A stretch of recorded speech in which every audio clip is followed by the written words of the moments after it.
여러분 안녕하십니까. 저는 독일문제연구소 소장 김동명 예비역대리입니다. 오늘도 그 푸틴의 우크라이나 침공 관련해서 지금 현재 두 나라 사이의 그 갈등, 과연 역사적 그 뿌리는 얼마큼 깊은가. 자, 이 관련해서 여러분께 소개를 드리겠습니다. 자, 오늘 그 말씀드릴 순서는 자, 지금 벌써 이 전쟁이 시작된 지 이제 13주 차에 들어섰습니다. 그래서 지금 지난주 그 전황을 간략히 요약을 해보고 그리고 이제 이 두 나라 갈등의 그 뿌리가 바로 중세 시대 이제 키예프 루스 제국인데 자 이것이 어떤 성격을 띤 제국인지 여기에 대해서 한번 살펴보고 그 다음에 이 키예프 루스는 이제 몽골족에 의해서 멸망하게 됩니다. 그 후신이 바로 이제 코자크 그 공국을 세운 그 크멜리츠키 그리고 이제 그때 그 러시아와의 어떤 이런 페레슬랍 그 협정을 체결하면서 이제 서로 그 합병을 하게 되는데 이런 문제. 그 다음에 역사상 이제 폴란드가 세 차례에 걸쳐서 분할을 당하면서 이제 지구상에서 완전히 없어지는 그런 경우도 있었습니다. 자, 그것도 덧붙여서 맞물려서 우크라이나 영토도 지금 현재 양진영 아니면 세진영에 의해서 전부 강대국들에 의해서 전부 분할되는 그런 그 운명을 맞게 된다. 이제 그런 얘기를 하고 그 다음에 1917년 레닌 혁명 이후에 자, 구소련이 정식으로 들어서기 전까지 우크라이나하고 러시아 그 갈등 관계, 그 다음에 소련 출범 이후에 우크라이나하고 러시아 그 갈등 관계, 그리고 자, 1932년, 33년 사이에 그 홀로도모 해서 대량 기아 사태로 이제 수백만 명의 그 우크라이나 주민들이 그 이제 사망을 하게 된 그런 사건이 있었고, 그 다음에 히틀러 치하에서 우크라이나 그 입장, 그리고 45년부터 91년 사이에 우크라이나 그 소련 관계에 대해서 말씀드리겠습니다. 그리고 1991년 8월 24일 날 우크라이나가 그 독립선언을 했는데 자, 독립 이후부터 지금까지 그러니까 근 30년 가까이 지금까지 이제 러시아와 그 어떤 구체적인 그 갈등 현안들에 대해서는 다음 영상에서 여러분께 설명을 드리겠습니다. 자, 먼저 전황인데 자, 맨 좌측 그 지금 보면은 이것이 이제 2차 대공습을 시작할 때 그때의 모습이고 그래서 5월 4일, 5월 11일 이제 그 5월 23일 이제 오늘까지인데 자, 여기 보면은 큰 차원에서 볼 때 지금 현재 이 말발굽 모양의 이 러시아 점령 지역 이것은 지금 현재 과거와 비해서 전혀 이제 달라진 것이 없다 이렇게 우리가 알 수 있습니다. 그러니까 약간의 그 미세한 변화는 바로 이제 북부 지역에서 이제 우크라이나 군들이 이제 러시아 군을 약간 격퇴하는 막 그런 모습을 보이고 그러나 지금 현재 이 까만 원 속에서 이 까만 원 속에 이제 보게 되면은 자, 이 과거에 비해서 자, 몇 주 전에 비해서 자, 며칠 전에 비해서 지난주에 비해서 자, 지금 현재 러시아군의 그 공세가 대단히 그 격렬하다. 대단히 그 중부 지역에서는 지금 이와 같은 강공을 지금 펼치고 있다. 이런 것들을 이제 그림에서 볼 수 있고, 자, 그 다음에 이 남부 전선은 변화가 없다. 이렇게 우리가 볼 수가 있습니다.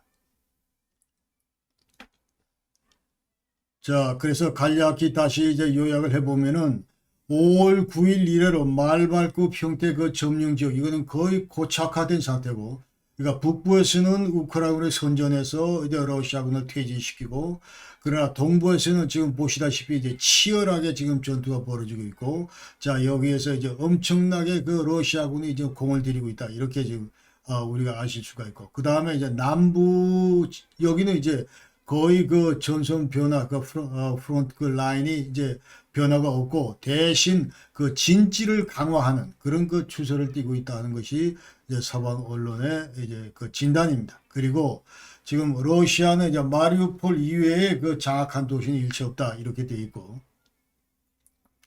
그 다음에 동부전선 그 돈바스 이제 전투가 치열하다 하는데 일단 러시아 입장에서는 자 이게 먼저 러시아 전술을 보면 일제히 그 이제 포격을 한 다음에 그 다음에 그 진입하는 그런 형태를 띠고 있고 그러면서 상당 부분 우크라이나 그 방어망이 악화되어 있다 이렇게 지금 얘기하고 있습니다. 그리고 자 이게 러시아가 지금 치중하고 있는 거는 자 루간스카 도네츠크 중심으로 이제 영토를 계속 확장하는 것인데 어느 정도 이제 확장이 돼 있다. 그러니까 여기에는 지금 러시아 입장에서 대단히 싸움을 잘하는 그 체첸군들도 지금 들어가 있고 하기 때문에 또 기존의 그 친러 성향의 반군 그 분리주의자들이 이미 2014년 이후로 지금 현재 진지를 구축하고 확보하고 있는 그런 지역이기 때문에 상대적으로 이제 다른 전선에 비해서 러시아가 작전하기에 좀 상대적으로 좀 수월하다. 그런 얘기를 할 수 있고. 자, 이 상황을 가지고 이제 젤렌스키 대통령은 어제 완전히 여기는 지옥이다. 이런 얘기를 했습니다. 자, 북부전선에서는 이제 러시아 그 도하 작전이 실패했다. 지난주에 이런 것들이 크게 보도가 됐었고, 그 다음에 20개 그 전술단들이 지금 현재 벨고로드 그 러시아 영토인데, 자, 일로 퇴각을 했다. 그런 얘기입니다. 지금 현재 여기 보시는 것이 이제 CNN에서 그 당시에 새틀라이트 찍은 사진인데, 자, 북부 전선에서 러시아가 도하할 때 그 실패한 그런 그 모습이, 자, 두 개 벌써 이 교량이 이제 폭파된 그런 모습이 지금 보이고 있고, 여기 폭파된 모습이 보이고 있고, 그 다음에 자, 도하다가 실패한 이런 전차나 장갑차 이런 모습들이 이제 전부 그대로 나타나 있습니다. 새틀라이트로. 자, 그리고 남부 전선에서는 이제 프론트 라인에 변화가 없다 하는 것입니다. 지금 그리고 러시아는 지금 남부에서 헤르손, 자포리치아 여기 이제 통제를 강화하고 있고, 그러나 45%그 헤르손 주민들은 이미 피난한 상태다. 그런 얘기고. 자, 마리우폴은 완전히 함락됐다. 이제 100% 함락됐다. 이렇게 지금 전부 보도를 하고 있습니다. 그래서 우크라이나 쪽에서 이미 자, 방어를 포기하라. 그런 명령을 이미 하달을 했고, 그리고 일주 사이에 우크라이나군 약 한 1730몇 명이 지금 항복을 한 상태고, 지금 러시아 포로로 잡혀 있다. 이제 그런 얘기입니다. 그래서 현 러시아 군 전력은 자, 러시아 한 100개 그 대대 전술단을 지금 투입하고 있고, 그리고 20개의 대대 전술단은 지금 대기 중이다. 이렇게 얘기를 하고 있고, 자, 그래서 지금 현재 자, 이 동부전선, 남부전선뿐만 아니고 새롭게 리뷰, 수미, 헤르니힙, 자, 이쪽 지역에도 미사일 공격을 틈틈이 감행하고 있다. 자, 이거는 우크라이나 측에서 얘기할 때, 자, 북부, 동부, 남부 이쪽에서 지금 어떻게 좀 큰 성과를 못 내고 있기 때문에 지금 성동격서로 자, 이쪽에 찝쩍거리고 있다. 이제 이런 식으로 평가를 하고 있습니다. 자, 그래서 러시아군은 지금까지 약 한 3분의 1의 그 지상군을 손실을 받고, 그 다음에 국제 제재로 인해서 방산 그 산업이 제대로 가동이 안 되기 때문에 이 적기에 러시아 전투 중인 그 러시아군의 지금 현재 모든 장비나 이런 것들을 자, 그 군수 지원하는데 어려움을 겪고 있다. 이렇게 지금 얘기를 하고 있고, 러시아 흑해함대는 지난번 그 이제 모스크바호 순양함 그 격침 이후에 자, 이제 해직이 됐다. 이렇게 지금 보도를 하고 있습니다. 이제까지 우크라이나의 그 전황을 이제 평가를 보면 이건 자, 젤렌스키 입을 통해서 나온 얘기입니다. 지금 현재 3단계 전쟁에 이제 곧 돌입할 거다. 이런 얘기를 했는데, 자, 1단계가 러시아 총공세였고, 이건 실패로 끝났고, 그 다음에 2단계는 4월 19일 이해로 이제 돈바스를 중심으로 자, 동부전선에서 공격을 했는데, 자, 여기 지금 치열하게 아직도 하고 있고, 그러나 이제 3단계는 자, 이거는 반드시 이 키는 우리가 잡고 있다. 우리 우크라이나가 잡고 있다. 그러면서 앞으로 조만간 이제 이 서방의 이 장비 물자들이 이제 또 계속 다습하고 있기 때문에 자, 우리 우크라이나가 대역습을 지금 시도할 것이다. 그러면서 잃었던 우리의 영토를 지금 탈환할 것이다. 이 얘기를 지금 젤렌스키가 했습니다. 그리고 5월 18일 날 그 스웨덴, 핀란드가 나토 가입 신청서를 했는데, 여러분 잘 아시다시피 이제 30개국 전부 다 그 승인을 해야 되는데, 그러나 터키가 여기 대해서 비토를 놓고 있다. 지금 현재 터키 입장은 우리한테 그 센시티브한 쿠르드족 문제 관련해서 자, 이 두 나라가 스웨덴, 핀란드가 여태까지 이 PKK 이 쿠르드족 조직을 계속 그 지원하고 있기 때문에 그렇다. 그런데 지금 미국 입장에서는 그래도 자, 이거 뭐 충분히 터키를 그 설득할 수 있다. 지금 이렇게 지금 얘기를 하고 있습니다.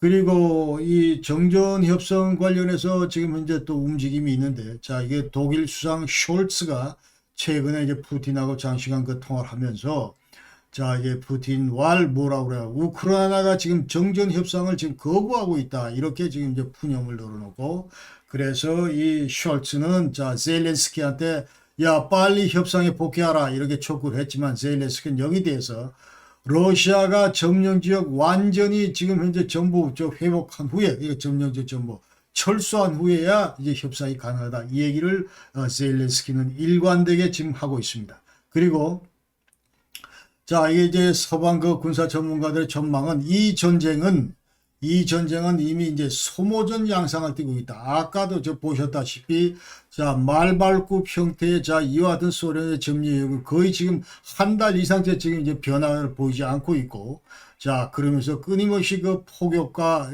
어떤 이런 저 서로 영토를 넓혀가지 못하는 그런 그 계속 그 폭격만 하면서 그 민간인 사상자들, 민간인 시설들 이런 것들을 전부 그 파괴하고 있는 그런 그 양상을 띠고 있다. 그러면서 젤렌스키는 어제 또 얘기가 매 전투에서 매일매일 지금 현재 우리 병사들이 50에서 100명 가까이가 지금 사망하고 있다. 이 얘기를 했습니다.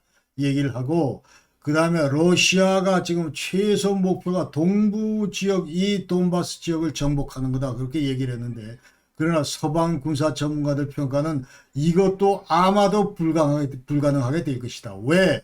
왜냐하면 우크라이나군이 조만간 이제 서방 그 장비들을 전부 무장을 해서 대규모 그 반격 역습을 시도할 것이기 때문에 자, 이것이 길게 끌게 될 거고 지금 현재 이것을 수정하기가 어려울 것이다. 이런 얘기를 지금 진단하고 있습니다. 그리고 설사 러시아가 돈바스에 선전을 해서 자, 이제 확보를 하더라도 그러나 이것이 결코 그 종전으로 연결되지 못할 것이다. 이런 얘기를 지금 하고 있습니다. 이거 어차피 이제 장기전을 끌 수밖에 없다. 그런 얘기입니다. 자, 역사적 갈등 관련해서 이제 배경 살펴보면 자, 최초에는 이제 동소대전 끝난 다음에 90년 초에 많은 사람들이 자, 이제 더 이상 러시아를 중심으로 또 이쪽은 미국을 중심으로 서방 진영과 양 진영 간의 이제 군사적인 대결 이런 거는 거의 없을 것이다. 그러면서 이 서방 진영조차도 나토가 필요 없을지도 모르는 이런 그 컨센서스가 형성됐던 것이 사실인데 그러나 2014년 그 크림반도가 일방적으로 러시아에 의해서 이제 탈취를 당한 이후부터 이와 같은 상황은 완전히 이제 그 바뀌면서 점차 고조되어 왔는데 그 끝판왕이 완전히 지금 현재 이 푸틴의 우크라이나 침공이다 이렇게 얘기를 할 수 있습니다. 그래서 지금 현 상황은 자 불퍼파섬의 코처 친 슈누어 자 이렇게 얘기하는데 이 불퍼파섬은 화약통이고 자, 현재 우크라이나 화약통인데 미쿼츠 진슈누에서 완전히 그 도화선, 화약 그 도화선, 아주 짧은 도화선, 그러니까 땡기면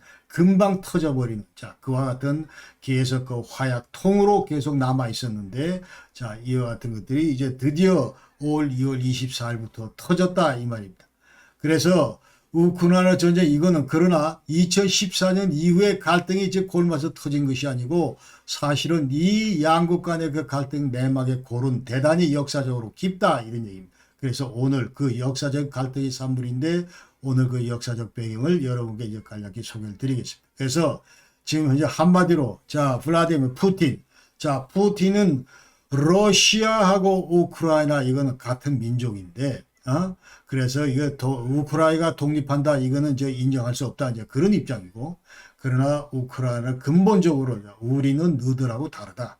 독자 국가고 너희들도 옛날에 그 레닌 때부터 자 독립국 인정했고 그다음에 구소련이 출범할 때도 사실 우리 우크라이나 저 소비에트 그 소셜리스트 리퍼블릭 이거를 독립민족 국가로 전부 인정을 하고 출범한 거다. 이제 그렇게 전부 항변을 하면서 이제 우리는 너희하고 다르다 이런 얘기를 하고 있습니다. 그래서 자, 이 두 나라 갈등의 이제 뿌리는 엄밀한 의미에서 보면은 이제 이것은 그 키예프 루스로 이제 거슬러 올라간다 그 얘기입니다. 그러니까 키예프 루스 제국은 자 간략히 설명하면 862년도에 동슬라브족 류리크가 이제 건설을 했고 그 다음에 자 988년도 그 블라디미르 그로서 저 대왕이 블라디미르 대왕이 자 기독교를 받아들이고 물론 동방의식 동방정교 이걸 받아들이면서 이제 국교로 삼았고 그 다음에 10세기에서 12세기에 걸쳐서 동슬라브족이 이제 최초로 이제 구성된 최초의 그 국가 형태가 바로 이 키예프 루스다. 지금 이제 노란 부분 이런 거다. 그런 얘기죠. 자, 그러면서 자, 이것은 이제 스칸디나비아 반도서부터 저 밑에 이제 콘스탄티노플까지 흑해를 지나서 자, 이 일대 그 무역로 이 사이에 있는 중간 지역에 있는 이러한 거대한 그 이제 중간 지역이다. 이것을 이제 바로 이제 키예프를 중심으로 한 그 제국을 키예프 루스라고 얘기를 한다. 그래서 지금 현재는 러시아, 벨라루스, 우크라이나 자, 이 3국을 전부 포함하는 것이 키예프 루스다. 그러니까 3국의 뿌리는 자, 역사적으로 거슬러 올라가면 키예프 루스 제국이다. 이렇게 얘기를 했다. 이 일대는 키예프 루스는 그 당시에 이제 다민족으로 구성되어 있는 그런 국가였다. 제국이었다. 동슬라브족도 있고 발틱, 핀란드, 터키어를 사용하는 그런 종족도 있었다. 그런 얘기입니다. 자, 그래서 이 키예프 제국은 이제 13세기에 그 몽고 침입으로 멸망하게 됩니다. 1243년도에 몽고가 이제 쓸고 지나가면서 전부 사라졌다. 그러면서 몽고는 이제 13세기에서 15세기 이 사이에, 그러니까 정확히 1240년부터 1480년 이 사이에 몽고 골든 호르드 해서 이제 황금 그 호르드, 황금 군단 이런 제국을 지금 만들었다 이거죠. 그러니까 지금 지도에서 보시다시피 자, 이걸 이제 캅차칸, 자, 몽고 말로 그렇게 하는데 캅차칸 제국이 이제 뭐 길게는 저쪽 그 시베리아에서부터 자, 이쪽 시베리아에서부터 전부 이제 서쪽으로 와서 센트럴 중앙아시아를 건너서 이제 우랄 다니브강까지 그리고 이제 블랙시 자 흑해에서부터 카스피해까지 자, 이 일대를 전부 망라하는 것이 이제 캅차칸 이제 몽고 제국인데 이 러시아하고 이 동구 진영이 이 몽고 지역의 건너 호르드 여기에 지금 포함되어 있었다 이제 그런 얘기입니다. 그러나 주민 자체는 이제 몽고인이 있는 게 아니고 다들 이제 현지 그 뭐 러시아인이나 이 동구 주민들이 있었던 거죠. 그러니까 14세기부터 자, 지금 현재 이 우크라이나 지역에 있었던 14세기부터 자, 이 우크라이나 지역을 누가 통치를 했냐면은 자, 그 당시에 그 드니프로 자, 지금 이제 우크라이나 그 강을 남북으로 흐르는 그 드니프로 강 동쪽은 모스크바 대공국으로 이제 합병이 됐다. 14세기부터 모스크바 대공국으로 이제 합병이 됐고 그다음에 북서남쪽은 이제 폴란드하고 그 리투아니아 왕국 그 영향권 내에 이제 편입이 됐다. 이제 그런 얘기입니다. 그러면서 그러니까 14세기부터 이미 그 당시에 이제 러시아 계열하고 자, 이쪽 서방 진영의 폴란드, 이 리투아니아 이쪽 계열하고 서로 이제 이렇게 나눠져 있었다. 역사적으로 볼 때, 지리적으로 볼 때. 자, 그러면서 16세기에 이제 우크라이나 지역을 지배했던 거는 자, 이제 서서히 남부 지역에서 이제 올라오는 코삭족. 자, 여기서 이제 코삭족이 이 우크라이나 중심으로 헷마낫 이 건국을 했다. 이제 그 얘기입니다. 그러면서 이 코삭족이 우크라이나 지역을 지배하는데 자, 16에서 18세기가 이 사이에 지배를 했다. 그런 얘기입니다. 그러면서 16, 17세기 이때는 자, 이 코삭족이 올라오면서 폴란드하고 리투아니아하고 이 왕조하고 이 갈등이 많았다. 왜?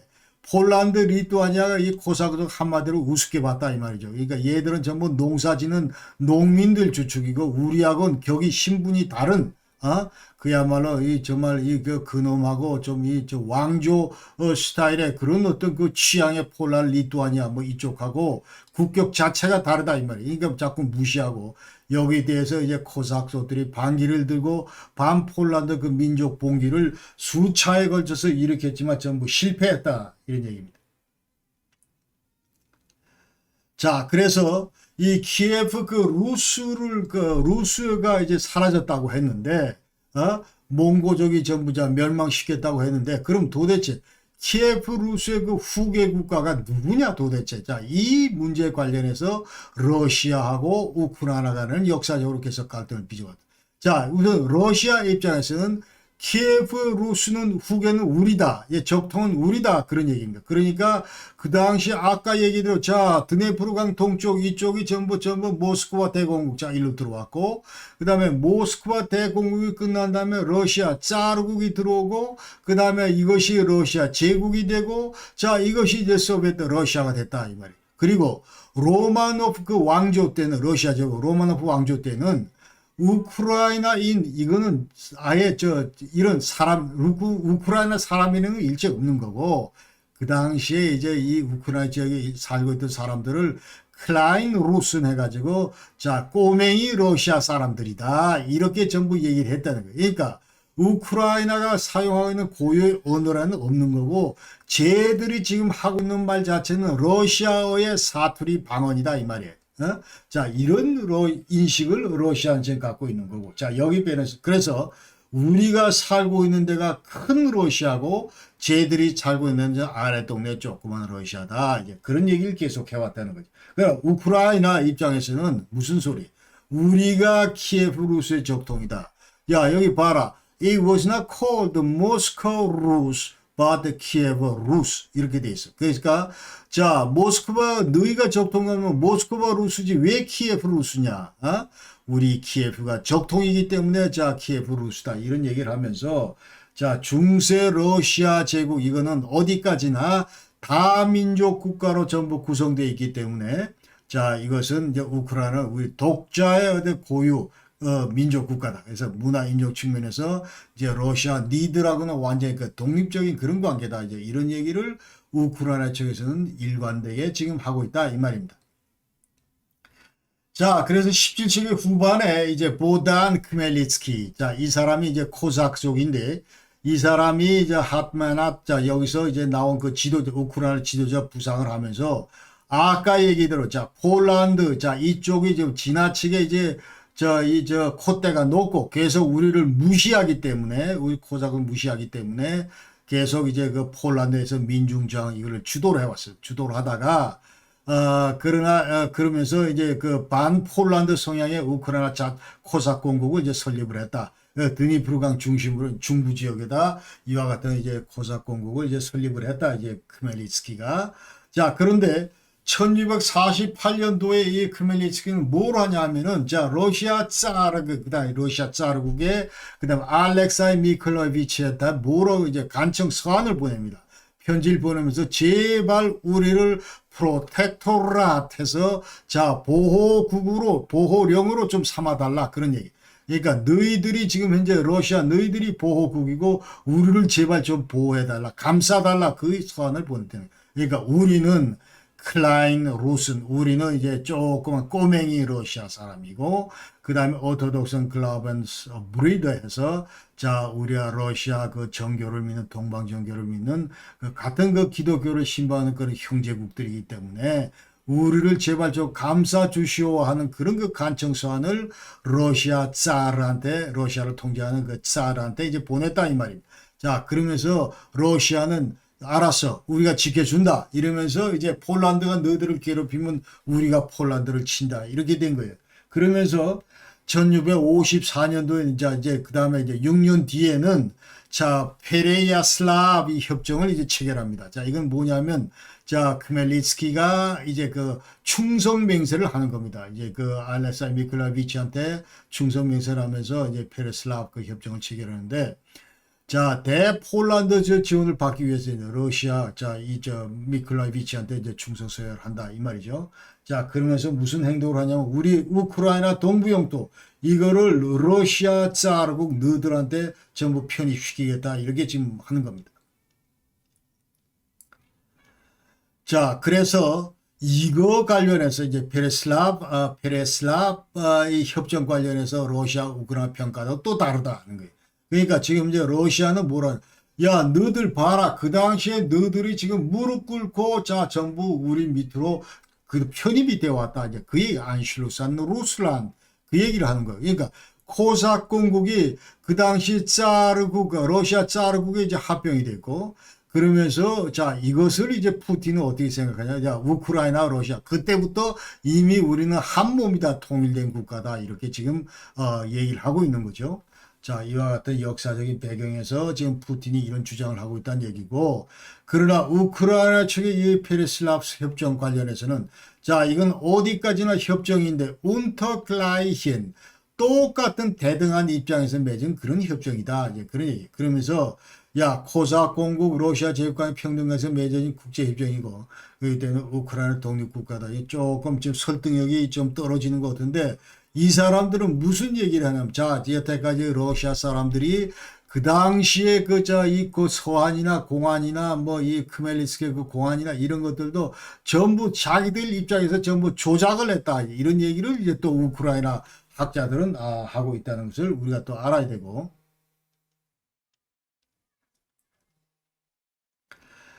자, 그래서 크멜리스크 후계자 이제 그 다음에 자 이제 크멜리스크가 죽고 그 다음에 이제 아들이 들어왔는데 아들이 뭐 나이가 그래서 금방 그 이제 저 후계자 그 되진 못하고 그 다음 한 세대를 건너서 했는데 이 유리 이제 크멜리스키가 이제 어떤 정책을 펴냐면은 이 아들 크멜리츠는 최초 아버지에 따라서 이제 친러 성향 정책을 보이다가 그러면서 러시아와 함께 이제 대폴란 전쟁에 이제 참전을 합니다. 그런데 도중에 전쟁하다가 이제 폴란드로부터 이제 포위당하면서 그때 이제 폴란드하고 이제 협정을 체결하는데 이게 슬로보디슈체 여기서 이제 협정 체결을 한다. 자, 그러면서 뭐라고 체결하고요? 그 다음부터 이 아들은 지금 현재 완전히 입장을 바꿔가지고 자, 러시아의 폴란드 전쟁 하는데 이제 폴란드 편을 들게 됩니다. 그러니까 아버지는 옛날에 러시아한테 무릎 꿇고 들어가서 자, 이 정부 평화하고 제발 우리를 보호해달라 이런 그 간청을 하고 그렇게 했는데 이 아들은 이제 완전히 이제 폴란드로 넘어갔다 이 말이에요. 지금 현재. 자, 그러면서 이제 진영을 바꿨기 때문에 자, 우크라이나 내에도 많은 그 친러주의자들이 있는데 자, 이놈 완전히 우리 배신했다 이런 평가를 내리면서 자, 그때 또 이때 이제 한편으로 친러주의자, 한편으로 친폴란주의자, 자, 이 양진영으로 전부 이제 내전이 또 계속 벌어진다 이 말이에요. 이 우크라이나 땅에서. 그래서 결국 이 폴란드 전쟁에서 러시아가 이제 승리를 합니다. 자, 승리를 하다 보니까 이후에 이제 우크라이나 내부는 완전히 이 드네프로 강변 중심으로 해서 자, 동쪽은 친러시아, 서쪽은 친폴란드. 자, 이런 식으로 양분되면서 계속 이제 그 내전이 격화되어 왔다. 그 얘기입니다. 그 1708년도에 이제 코사크 그 지도자가 마세파라는 사람이 있는데 자, 이 사람은 이제 완전히 반러시아 짜르국이다. 사실은 이 마세파는 피오토르 대제하고 아주 절친이었는데 그러나 이 러시아의 이제 반기를 들고 그 당시 그 스웨덴과 이제 함께 러시아 짜르국 상대로 이제 전투를 벌였다. 그러면서 그 당시에 그 벌린 전투는 이제 벌린 목적은 그러니까 우크라이나를 러시아로부터 그 해방시킬 목적으로 이와 같은 그 전투를 벌였다. 이렇게 우리가 아셔야 됩니다. 그러나 이 전투에서 폴타바에서 이제 1909년의 전투에서 이제 패배를 합니다. 그러면서 뾰토르 대제가 이 전투에서 승리를 하고 자, 그러면서 결국 마세파는 이제 오스만으로 탈출하고 그러다 거기서 이제 격살하고 자, 그러면서 1764년도에 이제 코사크가 우크라이나 영토에서 세웠던 헤트마낫 이 제국은 이제 몰락하게 된다. 이런 얘기입니다. 자, 그러면서 이제 러시아는 자, 이 스웨덴 그 전쟁에서 완전히 승리를 거둔 이후에 유럽의 강자로 부상한다. 그러니까 유럽의 강자는 그 당시에 이제 러시아뿐만 아니고 자, 서쪽에서 이제 프로이센이 치고 올라오고 저 밑에서는 오스트리아가 합스부르크가 치고 올라오고 그러면서 드디어 이제 러시아 프로이센 오스트리아 그 삼국 체제가 이제 형성이 되는 막 그런 그 시대를 맞게 된다 이러면서 그 당시에 이제 러시아로부터 이제 우크라이나는 약 한 200년간 계속 그 이제 어떤 탄압을 받게 된다. 이렇게 우리가 아셔야 됩니다. 자, 이런 와중에 폴란드가 이제 분할되게 됩니다. 그러니까 이 폴란드의 전신은 폴란드하고 리투아니아 왕국이다. 그래서 이것은 이제 그 당시에 그 아까 지금 말씀드린 대로 이제 러시아하고 프로이센, 오스트리아, 합스부르크 자, 이 세 거대 그 이 강 제국들에 의해서 이제 세 차례에 걸쳐서 영토 분할을 경험하게 됩니다. 그러니까 1772년도에 1차, 1793년 21년 뒤에 2차, 그리고 바로 이어서 2년 뒤에 3차. 그러니까 1795년도에 3차 분할이 있는데 이 3차 분할 이후에는 폴란드는 지구상에서 없어지는 막 그런 그 경험을 하게 됩니다. 120년 동안 이제 폴란드가 없다. 그런 얘기예요. 자, 그래서 이 폴란드 리투아니아 왕국은 최초 이제 폴란드 왕국도 있었고 리투아니아 대공도 있었고 이제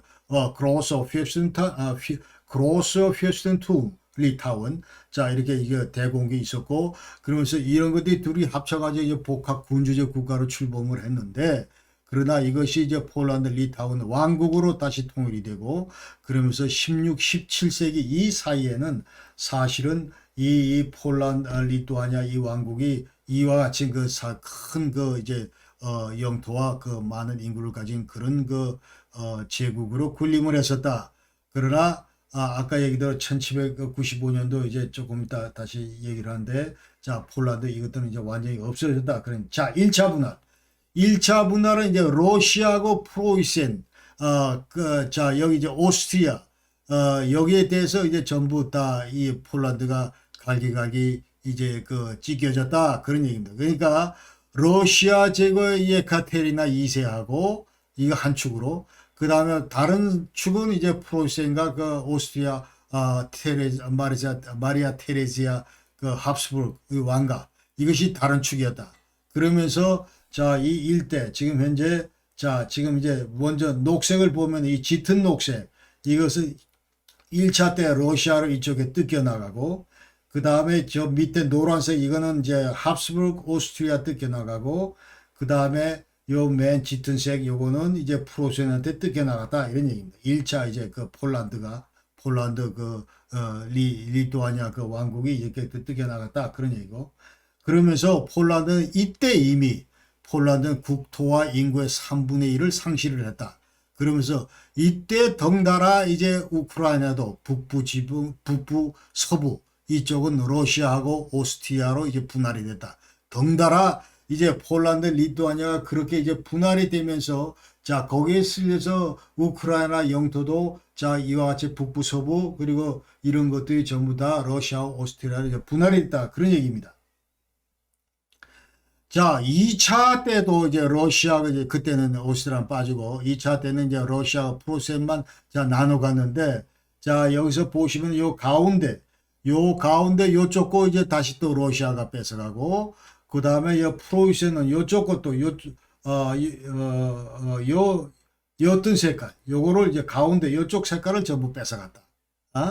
단치힐 포함해서 요 색깔을 요 일대를 전부 이제 프로이센이 뺏어갔다. 이제 그 얘기입니다. 자, 그 얘기고 그 다음에 또 3차 분할이 2년 뒤에 있는데 이 3차 분할은 자 여기 제일 옅은 색 이거는 이제 또 러시아가 다 뺏어가고 그 다음에 여기서는 이제 이 색깔을 전부 또 뺏어갔다. 여기 이 색깔을 전부 뺏어갔고 그 다음에 요 옅은 그 고동색은 이제 오스트리아가 전부 뺏어갔다. 이제 그 얘기입니다. 자 그러면서 이제 지구상의 이 폴란드는 3차 분할 이후에는 완전히 지구상에 없다 이 말이에요.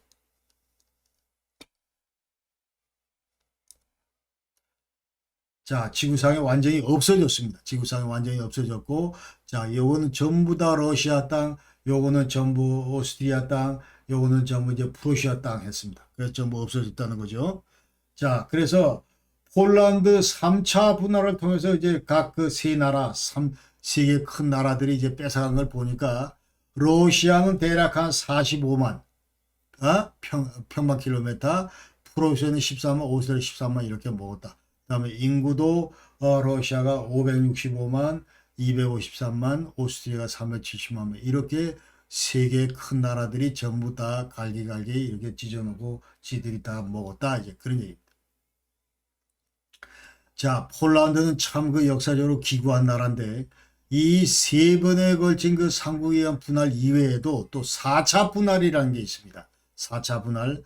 자, 이게 뭐냐 하면은 이걸 다시 한번 설명을 드리면 자, 19세기, 20세기에 걸쳐서 이제 또 분할이 이루어지는데, 자, 이게 맨 좌측에 있는 것이 아까 이제 3차 분할로 없어졌다가, 그러나 이제,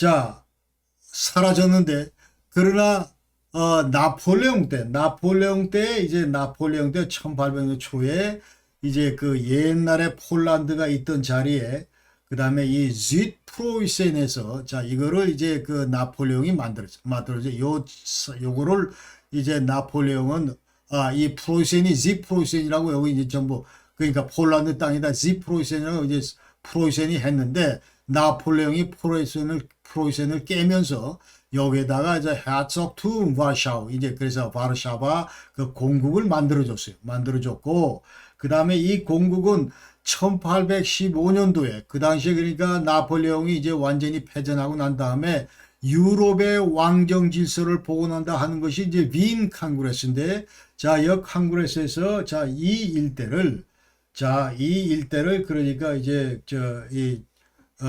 캉그레스 한 거죠. 이 컨그레스 폴은 해서 이걸 만든 거죠. 이걸 만들고 자 그리고 나서 또 무슨 경험을 하냐면은 여러분 잘 아시다시피 1939년대 그 스탈린, 히틀러 이 그 협정에 따라서 또 이쪽 오른쪽은 자 이쪽 오른쪽은 또 그 소련이 먹고 스탈린이 먹고 그 다음에 이쪽으로 쭉 뺏기면서 또 이쪽은 전부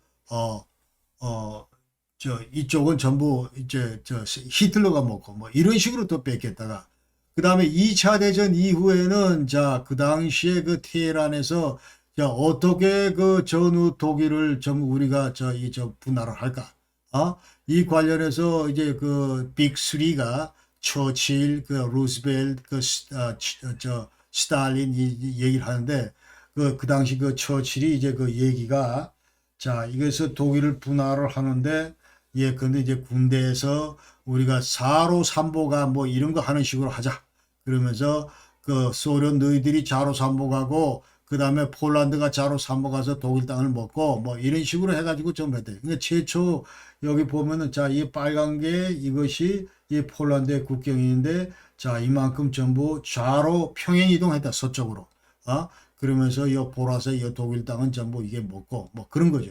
그런 식으로 이제 전부터 하면서 폴란드 영토가 이렇게 변경이 있었다. 이제 그런 얘기입니다.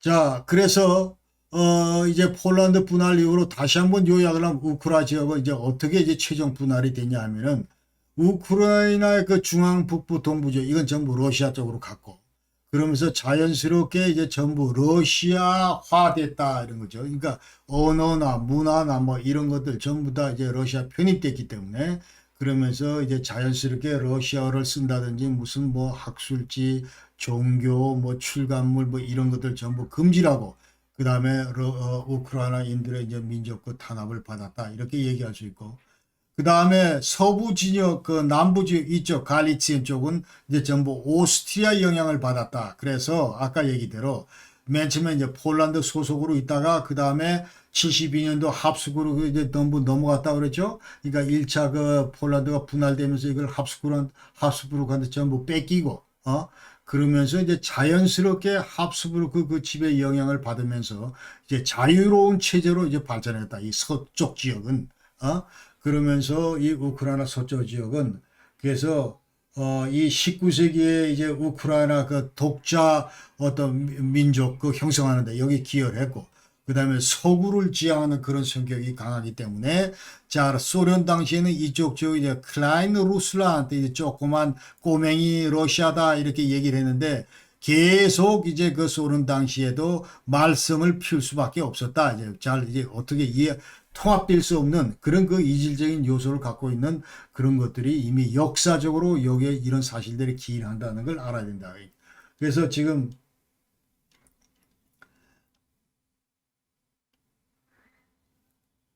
자, 그래서 이것이 지금 현재 우연이 아니다. 이제 그래서 지난번 뭐 2014년도에 우리가 그 마이단 플라츠에서 대규모 그 반정부 시위가 있었고 그 당시에 그 어소시에이션 어그리먼트 해가지고 자 EU로 지금 가입하려고 많은 그 EU 우크라이나 주민들이 시도를 했는데 그 당시에 야누코비치 대통령이 자 이거 서명을 안 하고 친러주의자인 그 야누코비치가 서명을 안 하고 여기서 이제 반기를 들은 그 저 우크라이나 국민들. 그러니까 대부분이 이쪽 그 서쪽 지역, 그러니까 도네프로강 이 서쪽 지역 이쪽은 철저하게 이와 같은 그 역사적인 배경을 볼 때 대부분이 이제 폴란드 영향을 받았고 또 그 이후에는 이제 오스트리아 영향을 받았고 합스부르크 제국의 영향을 받았고 그렇기 때문에 지금 현재 이와 같은 뚜렷한 그 어떤 이 성향이 나타난다 이 말입니다. 지금 이제 러시아하고 이쪽. 자, 그와 같은 거를 이제 우리가 역사를 통해서 알 수가 있고, 그러면 1890년대 이제 우크라이나 영토를, 자, 그 당시에 이제 그러면서 서서히 이제 그 민족주의자들의 그 목소리가 이제 커지면서, 자, 우리 이제 서서히 이제 북에서부터 돈까지, 자, 그 얘기는, 자, 북은 이제 그 폴란드 국경선을 흐르는 강이고, 그 다음에 이 돈은, 지금 현재 러시아하고 그 국경선 흐르는 강입니다. 자, 이거, 그러니까, 서쪽은 폴란드 국경으로부터 동쪽은 러시아부터 이 사이는 전부 우리 우크라이나다 이제 이런 얘기를 이제 계속 하는 거예요. 그러면서 97년도 1897년도 이때 벌써 이 3분의 2 주민이 3분의 2가 이제 우크라이나 이 전부 인들인데 이건 전부 이제 북부 지역에 전부 살았다. 이 사람들을 중심으로 이제 우크라이나 독립국가를 우리가 만들어야 되겠다. 이런 그 태동이 시작됐다 이 말이죠. 그러면서 이제 남부 지역은 그 당시에 그러나 러시아에 정복이 돼 있었다. 그래서 지금 자, 요 지도에서 보시는 이제 노이루슬란, 이제 새로운 러시아다. 이건 전부 다 이게 러시아주 그 당시에 그 행정구역이기 때문에 이것들은 전부 러시아에 다 편입되어 있는 그런 거다. 그러니까 당연히 이 크림반도도 지금 현재 러시아 거고. 자, 이렇게 전부 돼 있었다는 거. 1796년도 이미 세바스토폴하고 오데사 이런 것들은 전부 러시아주의 자 현재 지금 현재 이 크림반도를 포함해서 이 남쪽 지역 이쪽은 전부 다 그 당시에도 그 러시아 거였다 이렇게 우리가 알 수가 있습니다. 그러니까 푸틴이 왜 저렇게 길길이 뛰는가 하는 거를 이제 이런 그 역사적인 배경에서 우리가 살펴볼 수도 있다 이제 그런 얘기입니다. 그래서 그 당시에 이제 우크라이나 그 분할을 뭐 하는데 자, 이것을 뭐 민족이나 문화나 역사나 뭐 이런 거에서 그걸 한 게 아니고 다분히 이거는 지금 현재 자, 아까 보시다시피 이제 즉 강대국들이 전부 나눠 먹는 과정에서 자연스럽게 이제 분할이 되고 이러면서 이제 이 동쪽, 이쪽, 남쪽, 이쪽은 러시아 그 짜르 그 행정구역에 전부 이제 포함이 돼 있고, 그러나 우크라이나 그 행정구역 뭐 이런 거하고는 전혀 상관이 없다 이 말입니다. 자, 그런데 이제 1910년도 레닌이 이제 혁명을 일으키면서 드디어 러시아 제국 짜르 왕조가 이제 붕괴를 하고, 그 다음에 소비에트 러시아가 지금 현재 등장을 한다. 그러니까 1917년부터 1922년 소련이 정식 출범하기 전까지 이거를 이제 소비에트 우리가 러시아라고 얘기를 하는데, 이제 짜르 왕조는 완전히 붕괴가 되고, 그래서 2월 혁명으로 그 당시에 니콜라이 2세가 퇴진을 하고, 그 다음 10월 혁명을 이제 볼셰비크가 집권을 하면서 그 당시 이제 러시아 그 내전을 거쳐서 소비에트 러시아 이제 건국을 했다 이제 그런 얘기입니다. 그러면서 22년 소련 그 등장까지 이제 국가 명칭을 우리가 소비에트 러시아라고 그런다.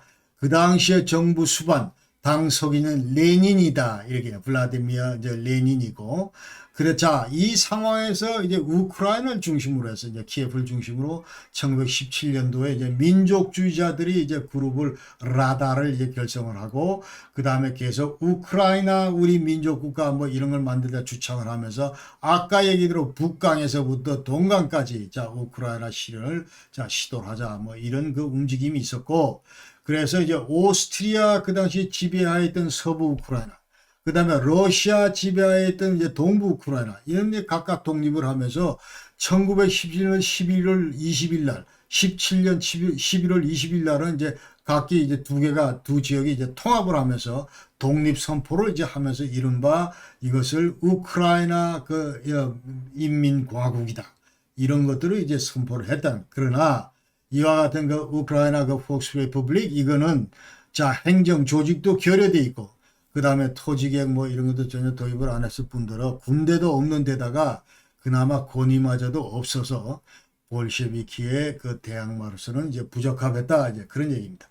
그러니까 볼셰비키가 쳐들어오면 언제든지 무릎을 꿇을 수밖에 없는 그런 그 허약한 실체였다는 것을 우리가 아셔야 됩니다. 그래서 자, 이 소비에트 러시아 때 이제 우크라이나 어떤 관계냐. 그러니까 그 당시에 소비에트 러시아는 자, 우크라이나 너희들 자 인정해 줄게 하면서 이 브레스트, 리타우스키 평화협정으로 우크라이나를 인정을 하고 대신 너희들은 전체 이제 소비에트 러시아 이 지배하에 들어온다. 이제 민족국가 오케이. 그러나 우리 품속에서 이런 컨셉으로 이제 교통 정리를 했다 이 말입니다. 그러면서 그 당시 우크라이나 내에 이제 수년간의 그 내전이 발생을 하고 그러면서 결국 이제 키예프를 사실은 이 적군파들이 들어가면서 볼셰비키가 들어가면서 1921년도에 전부 진압하면서 사실은 이제 이때부터 우크라이나는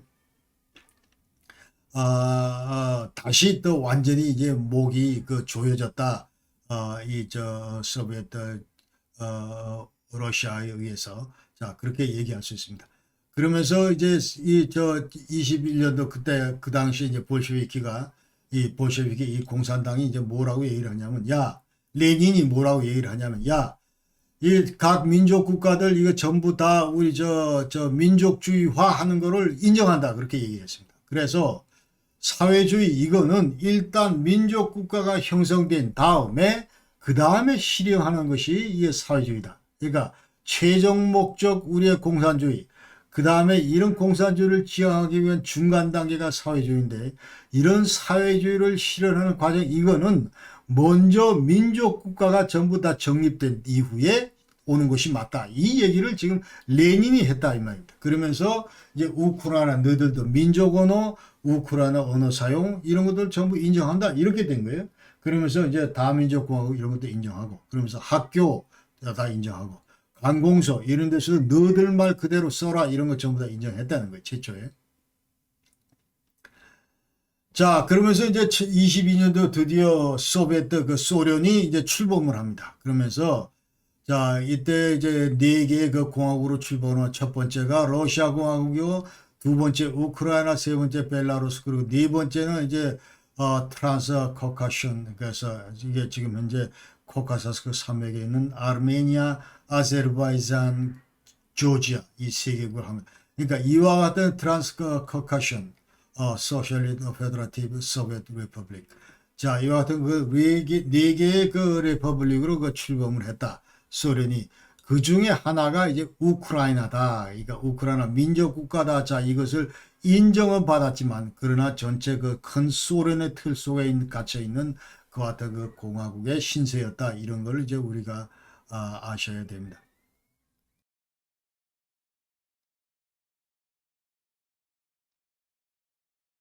자, 그래서 소련 내에서 지금 현재 우크라이나 그 소비에트 사회주의 공화국은 그 당시에 그 소련부터 자 우크라이나 민족 다수가 그 거주하는 영토로서 단일 민족으로 전부 인정을 받았습니다. 자, 1930년대 그 소련 출범 이후에 우크라이나 역사를 간략히 살펴보면은 자, 1930년대 초에 이제 소련은 이제 산업화를 시작했습니다. 그래서 5개년 계획이라는 것도 이제 만들어서 이행을 하려고 그랬고, 그리고 전 산업 분야에 이제 그 국영화를 도입을 했고, 그 다음에 특히 농업 분야에서는 그 집단 농장, 그 다음에 이제 국영 농장, 이런 제도를 그 도입을 했고, 그러니까 여러분 잘 아시다시피 지금 현재 지도에서 자, 이것이 국기인데, 우크라이나 국기인데, 자, 밑에는 노란색, 자, 이것은 밀밭을 의미하고, 이거 기름진 그 흑토를 자랑하는 우크라이나, 그 다음에 이게 저 푸른 그 하늘, 뭐, 그래서 완전히 우크라이나는 그야말로 그 유럽의 곡창이다. 콘카마 해서 완전히 옛날에 그 차르 제국 때도 전부 다 먹여 살렸고, 그 다음에 지금 이제 소련도 마찬가지 자 이와 같이 그 곡창지대로 그 자리매김을 했었다. 그러면서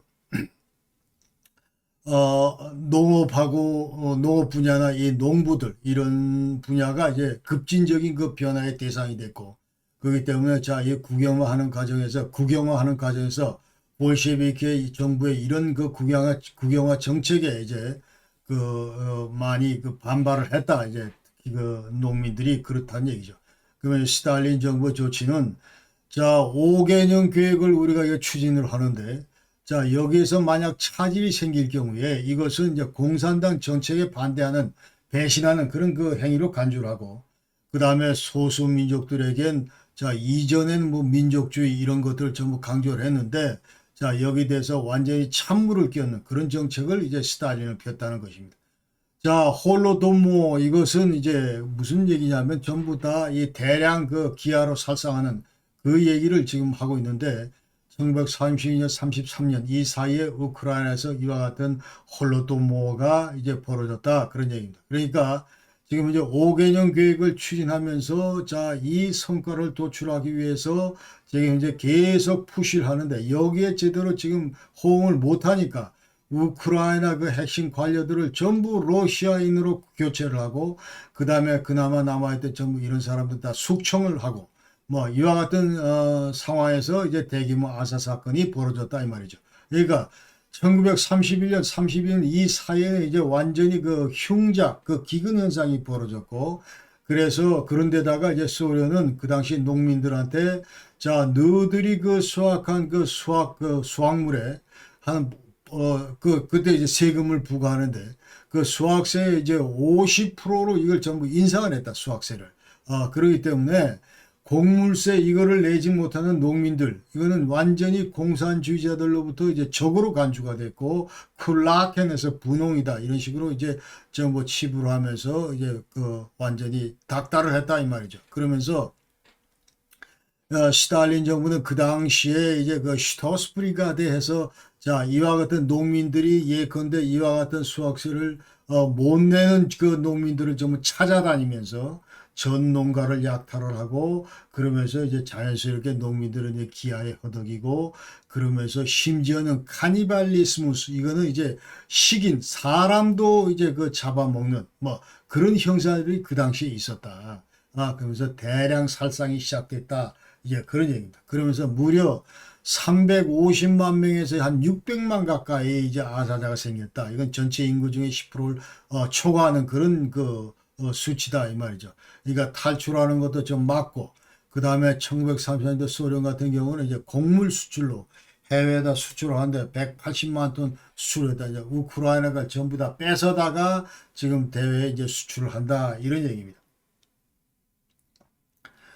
자, 그래서 이 홀로도모 이거를 이제 평가를 하는데, 자, 이것이 스탈린의 그 의도적인 살상 행위다 이런 얘기입니다. 그러니까 근본적으로 우크라이나 그 민족의 어떤 씨를 말리기 위해서, 그러니까 민족 독립운동 이런 걸 근본적으로 차단하기 위해서 한 의도적인 살상 행위다 이런 평가를 내리고, 그러면서 여기에 대해서 이제 이와 같은 조치에 이제 반발을 한 그 우크라이나 그 민족주의자들은 자, 나중에 이제 오르가니자치온 우크라이나쇼 나ционalist에서 우크라이나 그 민족주의 그 조직 이 OUN 이런 걸 만들어서 나중에 이제 그 히틀러가 우크라이나 칠 때 이때 나치하고 공모하면서 반스탈린 전선을 구축을 했었다. 이제 그런 게 사실입니다. 사실이고 자, 이것을 홀로도모 이것이 과연 그 대량 살상이냐 제노사이드냐, 자, 아니냐, 이런 것 관련해서도 이제 얘기가 있는데, 자, 제노사이드를 보는 나라들은 이제 폴란드, 루마니아, 발틱 3국, 카나다, 멕시코, 호주, 이런 나라에서는 이제 제노사이드라고 보는 반면에, 자, 아니라고 보는 나라는 미국이나 독일, 그리고 중부 유럽 국가들은 이 조건을, 제노사이드 그 조건을 충족하지 못한다 해서 제노사이드는 아니다, 이제 이렇게 얘기를 합니다. 그래서 우크라이나는 이제 를 대상으로 이제 소련이 그 산업화를 진행을 했는데, 자, 이것은 주로 이제 동부, 남부, 여기에 이제 치중을 했다. 이렇게 얘기할 수 있습니다. 그러면서 동남부 이 우크라이나 이제 도시화가 재촉이 되고, 그러면서 많은 러시아 주민들이 자, 이와 같은 동부로 몰리고, 남부로 몰리고, 이러면서 지금 현재 그 인적 구성도 이 지역에 러시아인들이 많다. 이 말이죠. 지금 현재 전체적으로 8%인데, 자, 주로 이쪽 동부 남부 지역에 치중해서 많이 살고 있다. 그러면서 이런 사람들도 이제 그 계속 러시아 편입을 지지한다. 지금 이제 그렇게 우리가 알고 있으면 되겠습니다. 자, 서부 우크라이나 이쪽은 이제 그 농업을 지금 치중을 하고 있고, 그렇기 때문에 이 우크라이나 이쪽 그 고유 문화나 언어 이런 것들이 이제 동부로는 그 침투를 못한다. 이렇게 얘기가 되고 있고, 그다음에 동서 우크라이나 간의 종교상에도 이제 차이가 있다.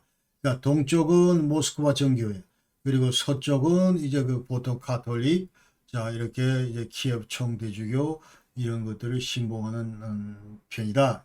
그런 얘기입니다. 자, 2차 대전을 당하면서 우크라이나는 자, 이중 그 고통을 겪는다. 한편으로 히틀러로부터 당하고 또 다른 한편으로 이제 스탈린의 그 학정에 시달렸다. 이렇게 얘기할 수 있습니다. 그래서 히틀러는 이제 우크라이나 치면서 라이스 코미사리아 우크라이나 해서 우크라이나 그 제국 어떤 이런 집행부 뭐 이런 걸 만들어서 민간 통제를 전무하는 그 행정기관을 구축을 했고, 그러면서 또 궁극적으로 리빈스트라미모스든 해서 자 우리 독일인들의 그 어떤 이런 그 생활 공간 이런 것들을 저 동부 지역으로 확장하자 이와 같은 그 야망을 가지고 있었기 때문에 자 우크라이나는 우리 독일 주민들을 살릴 수 있는 그런 젖줄이다, 이렇게 즉 광활한 그 옥토 이런 것들을 우리가 100분 이용해야 되겠다 이런 컨셉에서 자 우리가 쳐들어갔다 이 말이죠. 그러니까 이거는 우크라이나 주민들을 자 스탈린의 학정으로부터 해방시키기 위해서 지금 들어가는 게 아니다. 어? 그러나 일부 저 우크라이나 주민들은 자 반 스탈린 그 저 노선을 고수하는 이런 사람들은 자 히틀러 진격에 이제 환호하는 뭐 그런 현상도 있었다. 그러나 히틀러 만행은 독일군이 이제 우크라이나 완전 초토화하고 그다음에 약탈을 하고 약 한 800만 명을 사살했다. 그리고 이 중에는 이제 160만 명의 그 유대인도 학살당하고, 그 다음에 우크라이나인의 그 추방도 있었다. 그래서 히틀러는 하여튼 이 우크라이나 그 주민들을 약간 좀 저 수준이 처지는 그런 그 인종으로 완전히 규정을 했다 이 말이죠. 운터멘슈 하면은 자 보통 사람보다 좀 떨어지는 그런 저급한 그 인류다 뭐 이렇게 인종이다 이렇게 취급을 했다는 거예요. 그러면서 240만 명의 그 우크라이나인들을 이제 독일로 전부 강제 노동차 이제 끌고 갔고, 그 다음에 이제 우크라이나를 그 독일 식민지로 여기면서, 그러니까 컨셉 자체는 1941년부터 약 한 2천만 명의 독일인을 이 우크라이나 지역으로 이제 파견 이주시키는 뭐 그런 그 계획을 가지고 있었다. 자, 2차 대전 이후 우크라이나 피해는 대단히 심각해서 700개 이상의 도시가 전부 파괴되고 2,800여 개의 마을이 전부 파괴되고, 그리고 46년, 47년 이때도 그 기근으로 수만 명이 아사를 하고, 그 다음에 전후소로 내에 이제 인정청소가 있었는데 강제 추방 이런 걸로 있었는데 1953년도 우크라이나는 이제 러시아 다음으로 많은 추방자를 경험을 했다. 약 한 20%가 추방을 당했다 이런 얘기죠. 그 중에는 이제 45만 명의 그 독일인도 우크라이나에서 이제 강제 추방을 당했다. 이렇게 우리가 아셔야 됩니다. 그 다음에 스탈린 사후에 이제 그 니키타 후르쇼프가 공산당 서기장으로 이제 부임을 했습니다. 이 사진에 이 사람이 그 공산당 서기장인데, 자, 이 후르쇼프가 어디 출신이냐면 이 우크라이나 출신입니다. 그러면서 자, 이 사람은 대단히 그러니까 친우크라이나 정책을 펼쳤다.